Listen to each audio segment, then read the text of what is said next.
Have you ever walked into a room and felt like you were standing among things that had died? On lived in such a room, not because of the mess, but because of the time that had been forgotten there. He didn't just say later, he lived in later.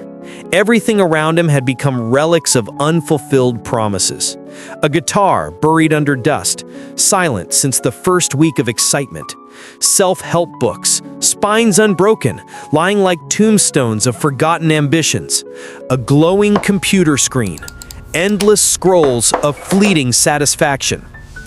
On's parents were no longer angry, they were tired. Their exhaustion wasn't loud, it was the quiet kind that hurts more than shouting. On felt it, and he used procrastination as a shield to hide from his own guilt. "I'll do it tomorrow" became his sweetest lie, a tranquilizer that numbed his sense of urgency. The wake-up call didn't come from a failed exam. It came when he remembered a promise, to build his little sister a dollhouse. That promise was 6 months old. She had stopped asking about it. She had stopped believing. A hollow space opened in On's chest, not filled with regret, but with the ticking of a clock. So he went to find someone who could make that clock speak to him. The hermit on the mountain wasn't gentle. His eyes cut through lies like glass through fog. On complained, "Why does everyone make such a big deal? I have my whole life ahead of me." The hermit looked at him for a long while and said quietly, "You don't have your whole life. You only have now. And you're strangling it with your own hands. Let me tell you the story of the King of Time."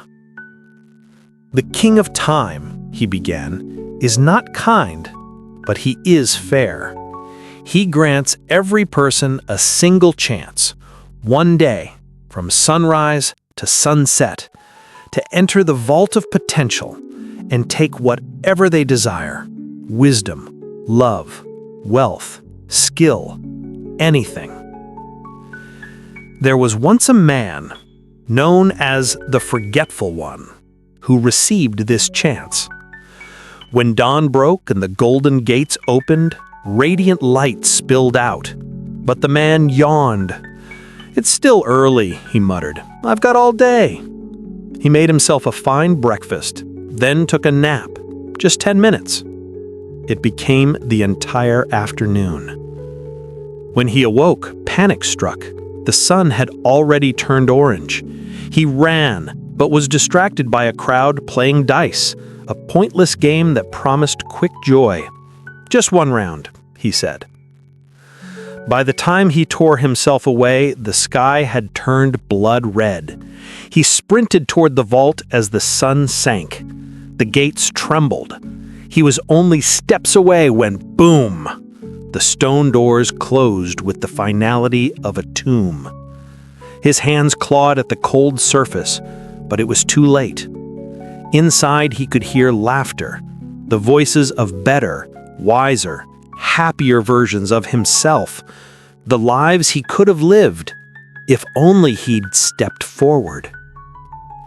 The hermit's gaze met On's. The King of Time doesn't wait.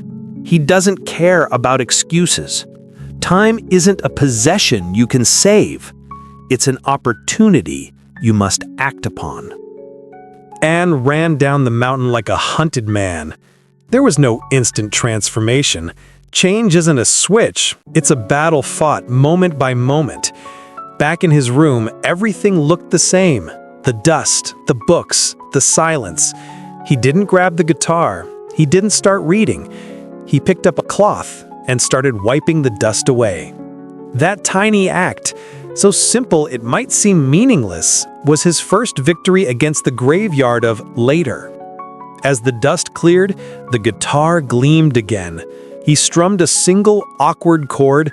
The sound was imperfect, but it was real, the sound of a promise being kept. Change came slowly. Some days he moved forward, some days he stumbled. But each time he chose to do instead of to delay, the gate to his future creaked open a little wider.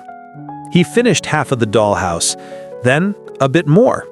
Each small act built a bridge between who he was and who he could become.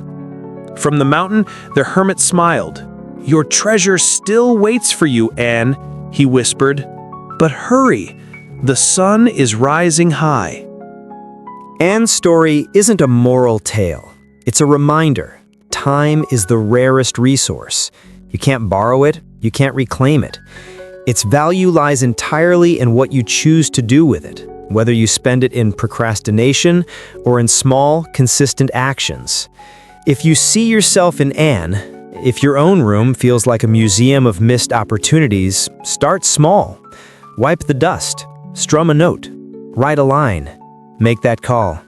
No action is too small to reopen the gate. The sun is rising. The gate hasn't closed, not yet. You can still step through, or keep listening to the laughter of the versions of you that could have been.